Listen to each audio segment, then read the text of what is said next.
everybody, and welcome back to another video.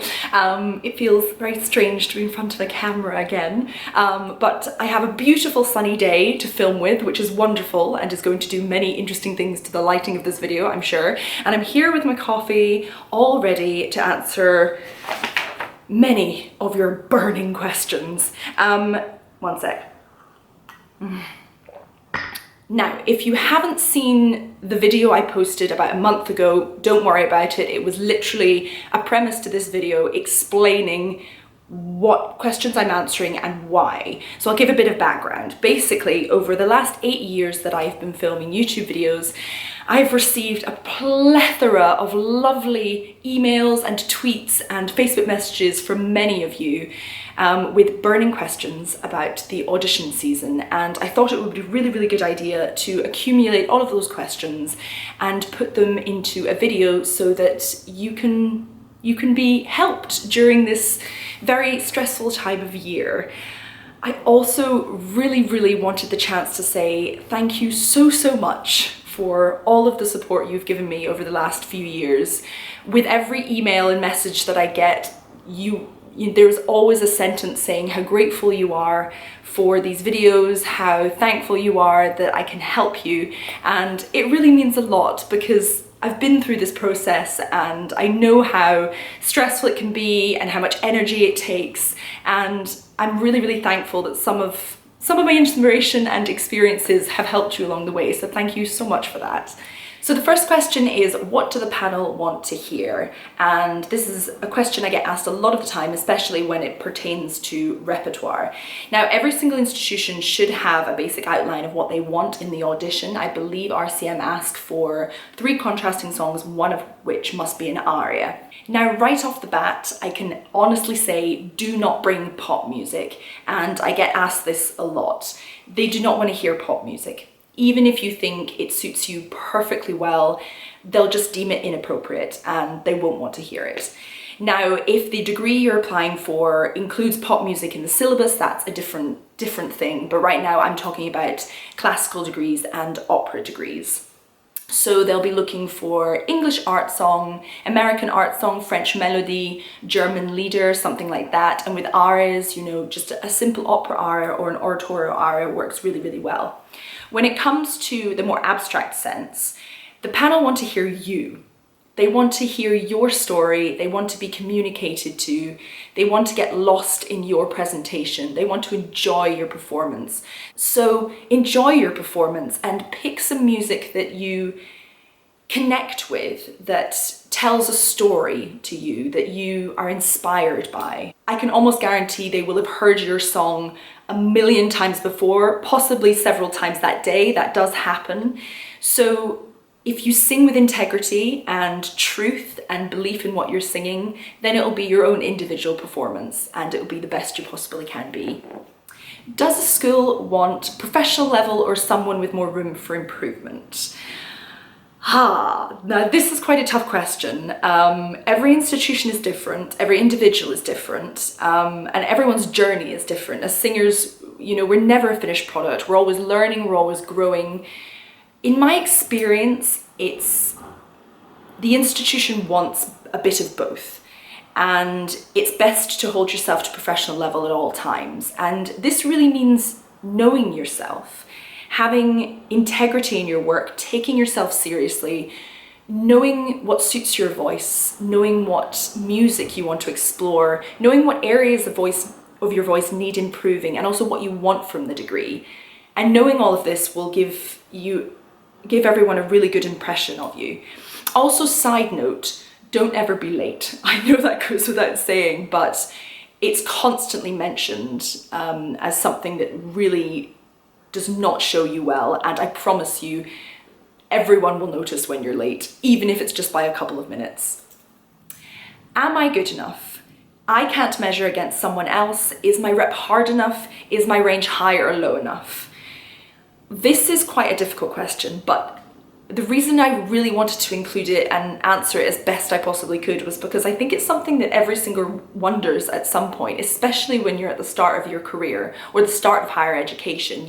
Everybody wonders, am I actually good enough for this? Now, I think the best way to find out is to have as much performance experience as possible. Find any audition you possibly can, a choir audition, something for a community project, anything in your local area. Also find a duo partner, put on some concerts. You know, every single church has space, has a beautiful venue, and most of the time they're willing to let you just give a little concert. And having feedback from the public gives you a good idea of how you sound. By doing this, you will hopefully get a great deal of feedback from panels and from the audience, but this is also really, really helpful because conservatoire auditions cost quite a pretty packet. And if you're living overseas, and I say this because I get quite a lot of messages from people who live in America, you know, if you're not going to submit a video audition, then you've got to pay for flights, you've got to pay for the, you know, application fee. It costs a pretty packet, and I do think it's best to know what standard you more or less are before you jump into the lion's den. Also, find the email address of a professional you really admire and you would respect the opinion of. Send a recording in an email to them and say, look, I want to know what standard I'm at and I'm looking to study singing. Would you be kind enough to listen to this recording and give me some feedback? You know, what's the worst that's going to happen? They don't reply. And you can send this off to several professionals that you really respect. And that's a brilliant way of finding out what kind of level you are. The next question is, I'm scared. What's your advice? First off, we all get scared. We all get scared. We all get nerves. It's just a part of the job. And what's more, I also heard from someone once that if you don't get nerves, there's something wrong with you. Take that with a pinch of salt, but I think the point behind that comment is the nerves and being scared comes from a place of really caring about what you do. It's the adrenaline to perform to the best of your ability, to serve the music you're singing, to serve the poem that you're singing. So remind yourself about that. If you're about to go on for an audition, just remind yourself why you love this. Forget about how much you want it. You already know how much you want it, or you wouldn't be standing there. Remind yourself how much you love it, and also remind yourself how awesome this opportunity is to go out and sing this amazing music. That's an opportunity so many people would dream of having. That desire, that excitement.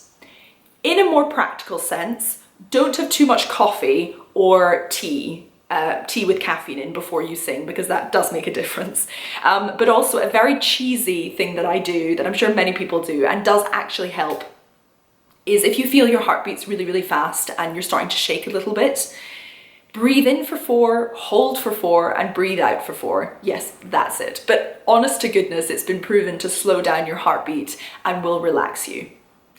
Now I have 2 wee questions that kind of fit into what happens within the audition. And the first is, what if I forget or fluff my words?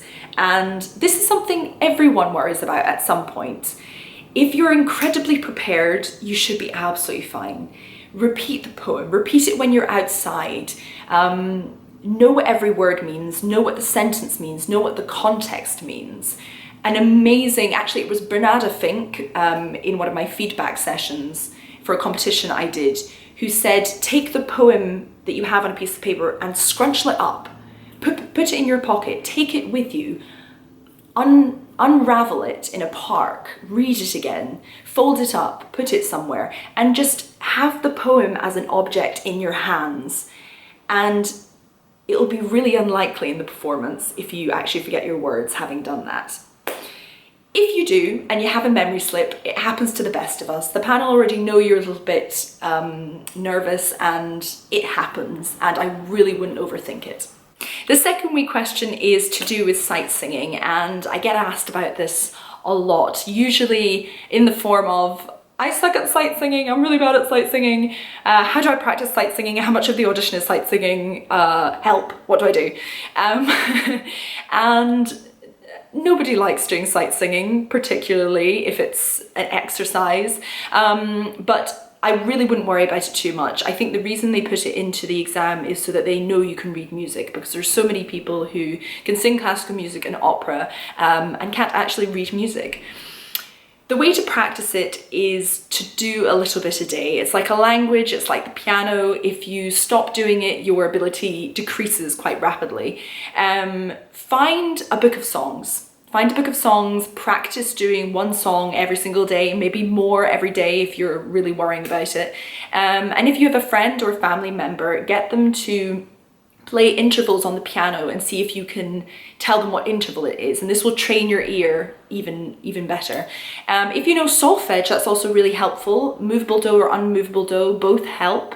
And I think you can sing in solfege in the audition as well, but if I think back to it, I had maybe a 4 to 6 bar excerpt. It was super simple. It moved by step most of the time, I think, and it had one accidental at the end. Literally, I remember it having one little part that I managed to get right, and then everyone, or at least the people on the panel, said, haha, that always catches someone out, or something like that. But it was a really easy excerpt, and it's such a small part of the audition, so I really wouldn't worry about it too much. Just practice a little bit a day, and that will improve everything. The last question is, what does the school want from their potential students? And I think this question was sent to me about RCM, but the answer I'm going to give is really just based on my experience from RCS, the Sibelius, and RCM. Every institution is different, but unanimously every single place wanted commitment, drive, a realistic knowledge of who you are as a singer, who you want to be, and what you want to gain from the degree. They want to see your passion when you perform, attention to detail. They want to know that you have something to say with your voice. In a more practical sense, they want to hear contrasting pieces. They want to know that you have an understanding of the repertoire that you want to sing and that you have listened to it to quite an extent. And they also want to know that you have the knowledge as to how to prepare a performance in classical or operatic repertoire. It also helps if you know how to put together a program and have done a few recitals or something like that. So those are all the questions I'm answering today. I do hope the answers were helpful.